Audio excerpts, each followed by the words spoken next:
Good morning. How are you diddling?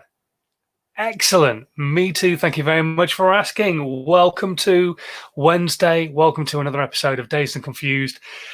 Probably more dazed and confused than ever before because in the last episode I mentioned that it was going to be in the evening because I'm doing some filming today. The weather's not playing ball again. Did a little bit of drone work this morning, and then basically the rains have come a little bit on and off, and the cloud in the sky is not so great. So we're going to leave a lot of the ground-based filming until the weather is actually better, which means I can come and chat to you instead and answer your social media and video questions. This morning, as always, we're live on Twitter, Periscope, YouTube, Facebook, and a bunch of places, and on Instagram Live as well. So if you've got any questions on social media or video, chuck them into the comments. I'll do my best to answer them today. We've got a few that have come through already as well, so we're going to answer those too. Good morning to Ed McIntyre, who's joined us on Facebook. Thank you very much for popping in and joining us, especially seeing as though you were there on Monday when I said we wouldn't be here till 6 o'clock tonight. So thank you for being around. Thank you for being there. And hello to Chris Davis, who says it's St. Swithin's Day. I didn't even know that one. I've been looking and seeing what else is happening on today, but St. Swithin's Day. That means if it's raining today, does that not mean we're going to get rain for 40 days and 40 nights? Oh, no, that's not good. I really hope not. I hope we get a better summer than that. Anyway, welcome to the broadcast. For those of you who don't know who I am, I'm Simon Scholes. I'm the founder and creative director of Perception Studios. We're an award-winning visual marketing agency, and we help brands and businesses create content that helps them stand out on social media, be it video, animation, aerial work, all that kind of stuff.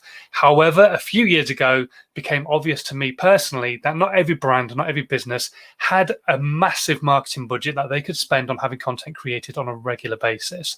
However, to make a presence and to make a hit on social media, you need to be consistent. You need to have content going out all the time. So I decided to suss out a way that actual brands and businesses could do this stuff themselves for free. I came up with a process. I called it How to 9 Times Your Social Media. I turned it into a former #1 book on Amazon, which you can now download for free. The link is in the section below. Go and click the link in my pants, and you can go and get yourself a free copy of my book if you want it.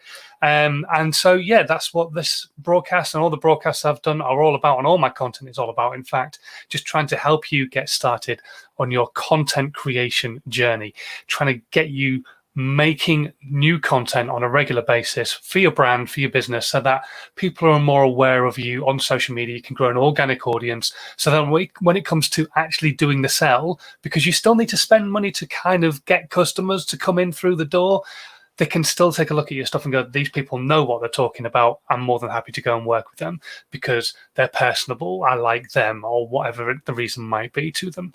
So I just want to get you started on that content creation journey. So today we're going to talk about the fact that actually yesterday was National Pandemonium Day, chaos. And let's be honest, social media is a little chaotic at times, isn't it? It's not always the easiest place to consume a message that people have got to say. And that kind of plays into the hands of what I say on a regular basis. And you've probably heard me say it. Social media is a bit like a room full of people shouting. You're in this room, everyone's shouting. Nobody can shout any louder than anybody else. So how do you make sure that you're heard? How creative are you with your shouting? And the thing for most people is they can't actually get creative with their shouting. They can't get creative with their social media without knowing what it is they're going to be saying. Because that's probably the biggest issue for most people. When you ask them, it's either I don't have enough time or I don't know what I'm going to say. Well, you can make time. Trust me, it's possible. And the process that I work with and the process that I work with clients on helps you make time. But most importantly, if you put a plan in place, you can remove that chaos, that pandemonium of social media and not knowing what you're going to be talking about, then start to get really creative with what it is you're going to be talking about. Now, this could be your organic content or even actually planning your creative campaigns for quarters or weeks or whatever it is you're trying to sell to a customer. You can get really creative with all of that, but you've got to have a plan in place. And I can guarantee most of the people watching this live broadcast right now do not have a marketing plan in place. I'm not saying everybody won't, but most people won't. Most businesses at the start of the year, they'll sit down, they'll make their goals, they'll make their plans for the year, what they want to achieve in the year, opening new offices, whatever it is, hiring staff. But when it comes to marketing, they don't put a plan in place. And so they end up with a real shotgun, scattergun approach to their marketing.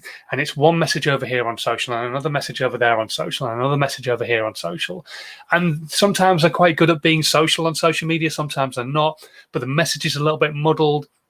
And then they put something else in print in a newspaper, and then they put a different radio advert out, and it all gets a bit chaotic and a bit, I don't really understand what I'm trying to consume here as a potential customer. So that's why having a plan in place is so important. You've put a plan in place for your business.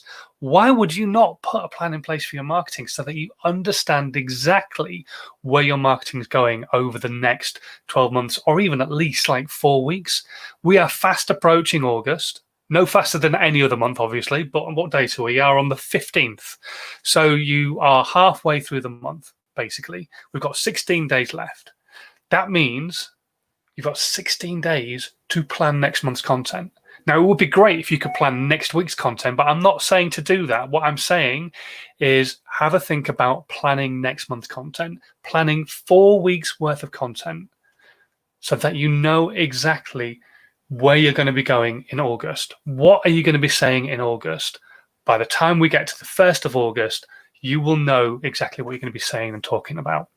Now, don't get me wrong, you still got to do sales and everything else like that. Marketing kind of has to take a bit of a back burner right now because most people are in a position where it's like, oh, crap, I need to be making money, and we're in a situation where we're not making money.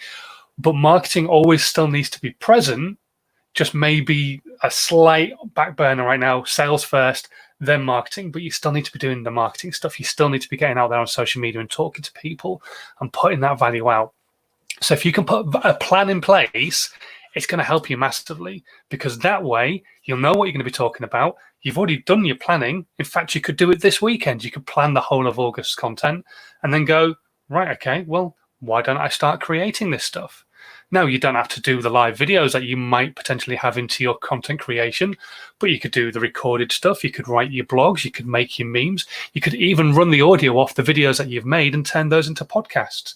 Get everything uploaded, scheduled in using the platform scheduling tools that are available to you. Facebook has it on Facebook Manager. SoundCloud has it, which is the platform I recommend generally for doing social media podcasting, because you can pay for a slightly, it's not expensive, but it's like 90 quid for a year. And then you can actually have unlimited time on SoundCloud and also the ability to schedule your content. You can schedule through Instagram as well using apps like Later, which does cost money, but is Facebook kind of part owned, so they're a little bit more friendly on the scheduling side of things. I had a bit of an argument the other day on social media with another scheduling tool who was trying to convince me that the content posted by them onto social media platforms wouldn't be punished. And then they went very quiet on me when I gave them all the reasons why it would, and they never responded. So I think I won that argument. But yeah, you can get yourself all planned. You can remove that chaos. Yesterday was Pandemonium Day. You don't want that pandemonium to keep continuing in your social media. Remove the chaos. And one of the main reasons of chaos is I don't know what to talk about. Well, plan your content then. That way you know what you're talking about and you've got a plan in place, which means you can start creating the content now rather than the day it needs to go out, because that's what most people do, I can assure you. It's fine to put out those random messages on Twitter or bits and pieces on Facebook now and again and stuff like that, but to have a solid message going through your content on a regular basis is where you really want to be. Like I say, it's fine to have those sporadic bits and pieces going out here and there, but to have that consistent message, even if it's just a weekly message and then it changes the next week and the week after and the week after, that's absolutely fine. But it just helps you not muddy the waters for your audience consuming the content, and also for you as well. In your brain, again, you're removing that level of chaos of going, I don't know what I'm talking about. I don't know what to say. You do know what you're going to say because you've already got it planned. So sit down this weekend and plan your content for August. And that is possible for every brand and business. So don't let me hear you saying, I can't do it. It's not something I can do. Yes, you can. It's possible for everybody. And if you're really struggling with it, and I hate to do this sales thing, but if you're really struggling with it, drop me a line. We can arrange a one-to-one. I can take you through the planning for August. We can plan the content for your brand and your business for August on a one-to-one. And trust me, it is possible. I'm not going to sit there and make the content for you. I'm going to make you do the work as well, because you need to understand how easy it is for you to do this, so that when it comes to September, you don't need to pay for my time again. You can do it yourself for free. But plan August content. And if you can't, drop me an email. My link is in the section below. Also, if you're watching on the live video or on the replay, right now, it is scrolling across the bottom of the screen. So drop me an email. We can talk about your planning. And yeah, there you go. And that's the only sale I'm going to do today, because I hate doing sales. I'm just like the worst salesperson. Anyway, right. I think we've gone on off about chaos and all that kind of stuff. Let's have a look at what's happening in the comments. So Ed is saying he works from home, so he can afford to watch the streams for a bit. Brilliant. This is what we like to hear. But he does need permission from his missus first before diving into his pants for these links. Don't worry about her. Don't worry.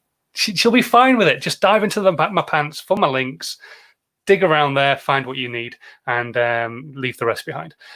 Okay, quick question from Ed, actually. Let's come through before we dive into the questions that came in on email. Ed is asking, how important are collaborations in my opinion?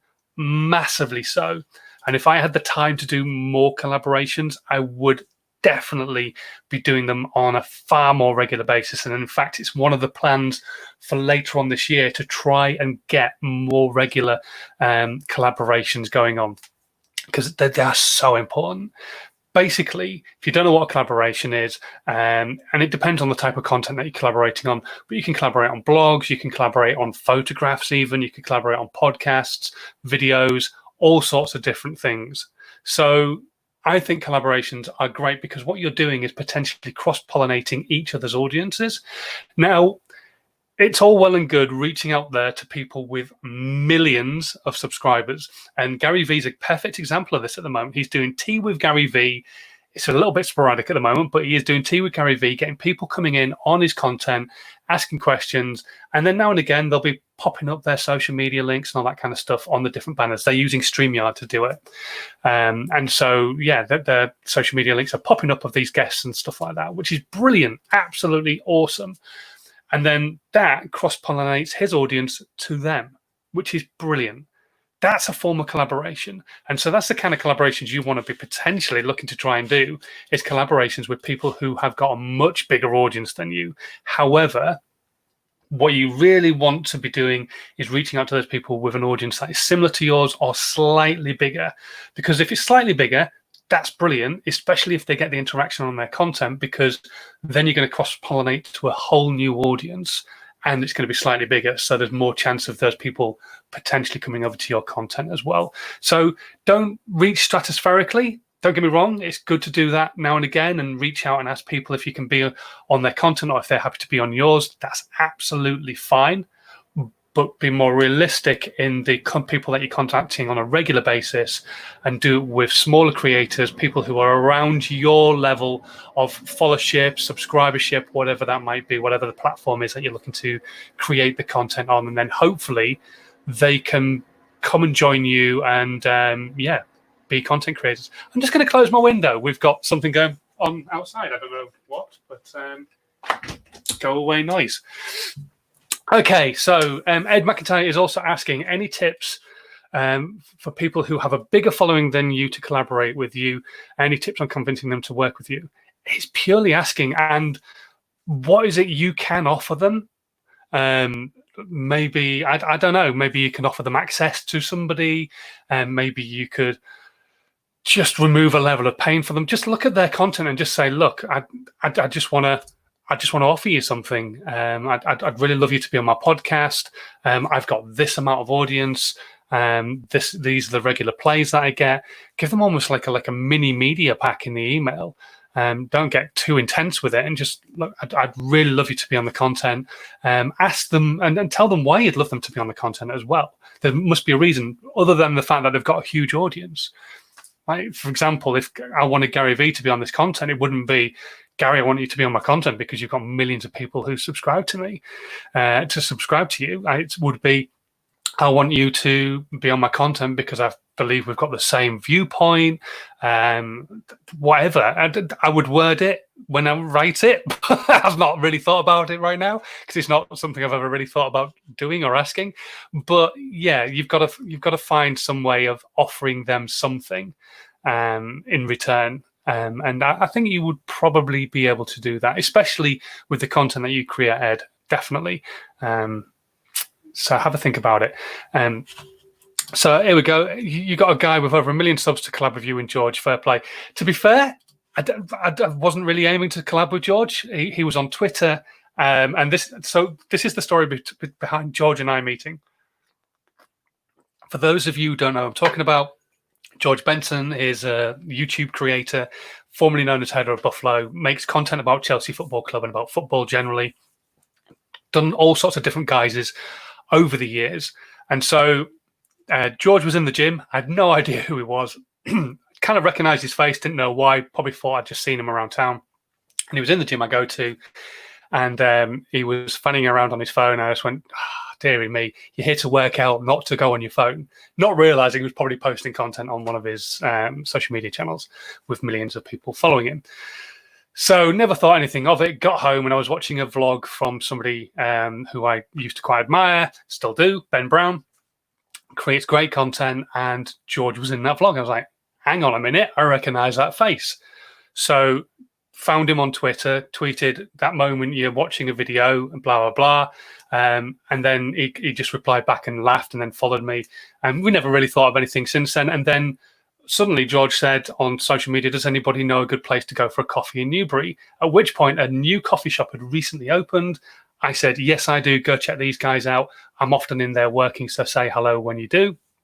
And one day he just happened to wander in and pop by and say hello before he was off to London. And that was it. A friendship was formed. So it was never even one of those things where, we were aiming to do a collab or work together. It just basically, we just ended up being mates and then ended up collabing anyway. It was never really on the cards. It just happened the way it happened. So there you go. That's the story behind George and I meeting up. Anyway, right, shall we... No, I'm not one of those people. I'm not one of those people who don't like people on their phone in the gym. Oh, there's nothing worse. If you are sat on the phone and not using the equipment, yeah. It just annoys me and the guy I train with. Anyway, right, shall we move on to the questions before I alienate more people? Okay, so Jenny has asked a question.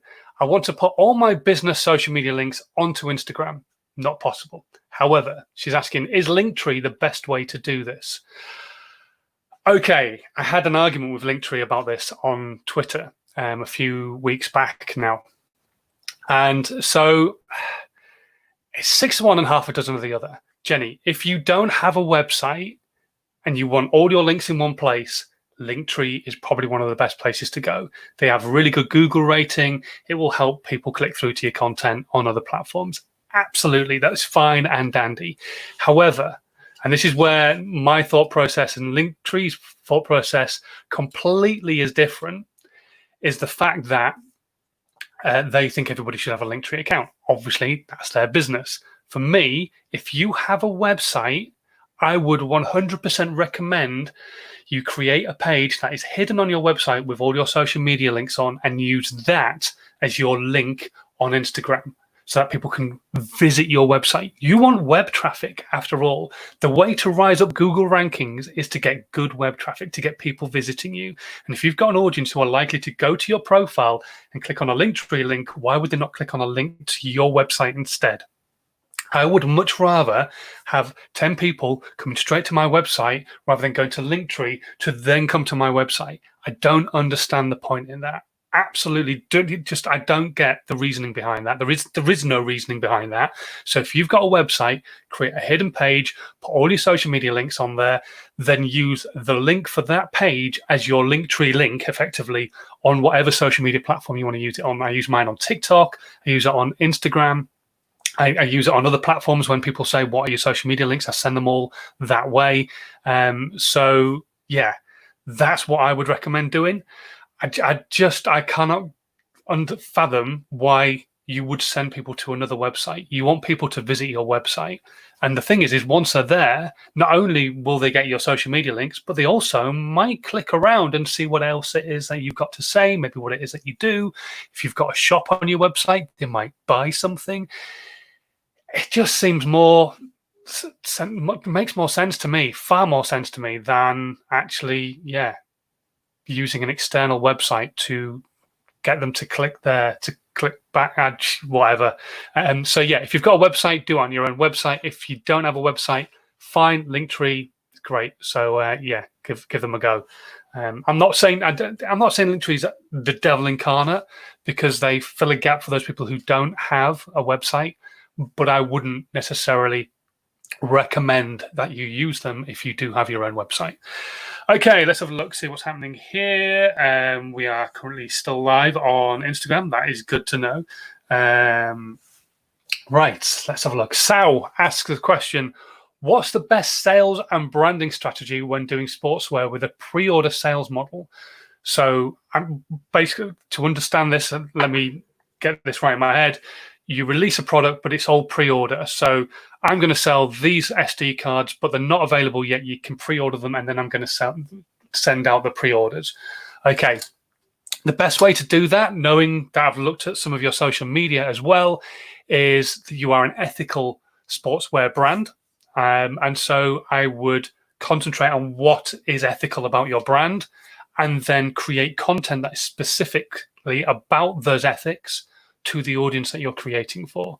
So if you are creating clothing that will biodegrade over time, then maybe you need to be aiming it at people who've just had children because you want to keep the world in a better place for them. Whatever it is that is your ethics, you need to be creating content to those people. And I've said this a million times in the past. Know your avatar so that you don't end up creating for Bob, who's 57 and a retiree, but actually your audience is Helen, who's 25 and she's pregnant. You don't want to completely make the wrong content. Bob might still buy your stuff seeing the content, but Helen most definitely probably wouldn't even see the content, let alone buy it, if it's aimed at Bob, who's 57. There's a happy medium there. So you've got to, create content for the people that you need to be creating it for, but really play on the ethics side of it. What is it that is ethical about your brand? Make content about that. And then put that content out. I think that would be the best way I would go about it. And obviously, if you're creating different products every time that you do a new release and a pre-order, then you're onto a winner, because then you're constantly making new content. So you're never going to look like you're creating stale content, putting out the same thing over and over again. Right, let's have a look, see if we've got any questions come through. Hello to Abode Housing, who's just joined us on Facebook. Thank you much for joining us. A former sponsor of Dazed and Confused as well.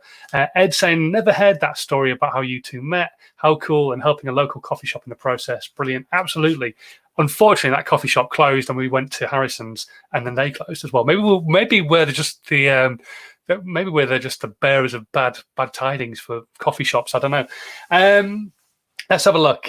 Green grapes. Okay, I saw this one come up on Twitter, and I thought I'd dive in with this question. What is the number one platform or method to grow a web/app agency sales? Okay, so I would definitely be looking to be creating content on LinkedIn. It's a more professional website, obviously, and more professional social media.